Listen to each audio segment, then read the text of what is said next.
Y. Y Y का part of speech verb होता है, तो वाई को वर्ब के रूप में यूज किया जाता है। यहाँ पे इस वर्ब के तीनों फॉर्म भी दिखाए गए हैं। पहला फॉर्म है वाई, सेकंड फॉर्म है वाइड और थर्ड फॉर्म है वाइड। तो इसके सेकंड और थर्ड फॉर्म सेम होते हैं, वाइड।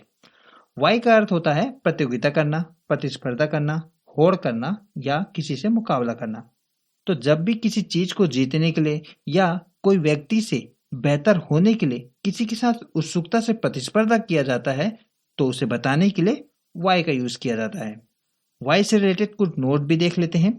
वाई के साथ विथ का यूज तब किया जाता है जब किसी व्यक्ति के साथ या किसी चीज के विरुद्ध प्रतिस्पर्धा करनी हो, यानी कि कोई दूसरे व्यक्ति या अपोजिशन के साथ प्रतिस्पर्धा को बताना हो, तो यहाँ पे वाई के साथ विथ का यूज किया जाता है। जैसे कि यहाँ पे एग्जांपल भी है, the two runners vie with each other for first place, यानी कि दो रनर वाई कर रहे हैं, प्रतिस्पर्धा कर रहे हैं, किसके विरुद्ध? एक दूसरे के विरुद्ध।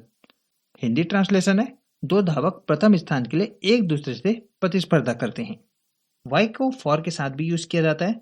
फॉर का यूज करके हम यह बताते हैं कि प्रतिस्पर्धा किसी को हासिल करने के लिए, किसी चीज को प्राप्त करने के लिए की जा रही है, कोई चीज पाने के लिए प्रतिस्पर्धा हो रही है, तो वहां पे वाई फॉर का यूज किया जाता है। जैसे कि यहाँ पे एग्जाम्पल भी है, several companies are vying for the lucrative contract, यानी कि कई कंपनियां एक आकर्षक अनुबंध के लिए प्रतिस्पर्धा कर रही है।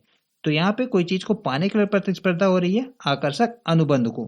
तो आकर्षक अनुबंध या कोई भी चीज को हासिल करने के लिए, प्राप्त करने के लिए अगर प्रतिस्पर्धा को बताना हो, तो वहां पे वाई फॉर का यूज किया जाता है।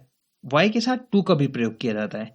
टू का प्रयोग तब किया जाता है जब किसी काम को करने के लिए कोई प्रतिस्पर्धा की जा रही हो। जैसे कि यहाँ पे एग्जाम्पल भी है, the children vie to be the first to finish their chores, बच्चे अपना काम सबसे पहला पूरा करने के लिए प्रतिस्पर्धा करते हैं।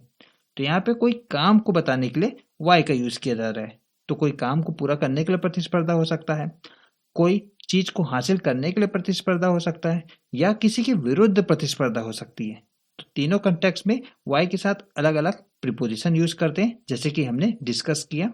इसे एग्जाम्पल से और बेहतर समझते हैं। They vie with each other for attention, वे एक दूसरे से ध्यान आकर्षित करने की होड़ में लगे रहते हैं। Don't vie for unnecessary praise, अनावश्यक प्रशंसा के लिए प्रतिस्पर्धा मत करो। I vied with my friend in every game, मैं हर खेल में अपने दोस्त से प्रतिस्पर्धा की। They will vie in tomorrow's match, वे कल के मैच में प्रतिस्पर्धा करेंगे। He might vie for the leadership position, वह नेतृत्व पद के लिए प्रतिस्पर्धा कर सकता है। They are vying to win the championship for the third year in अ रो, वे लगातार तीसरे वर्ष चैंपियनशिप जीतने की कोशिश में है, यानी कि प्रतिस्पर्धा करेंगे। किस काम को करने के लिए? जीतने के काम को करने के लिए प्रतिस्पर्धा करेंगे, वाइंग टू विन। तो ये थे वाई से बने हुए एग्जांपल्स। होप आपको वाई का अर्थ अब समझ में आ गया होगा। और ये एक प्रैक्टिस सेंटेंस आपके लिए। वीडियो पसंद आए तो वीडियो को लाइक करके शेयर जरूर कर दीजिए, और मेरी इंग्लिश को इंप्रूव करने के लिए हमारे चैनल को अभी सब्सक्राइब कीजिए। मिलते हैं आपसे अदर वीडियो में, तब तक के लिए बाय, जय हिंद।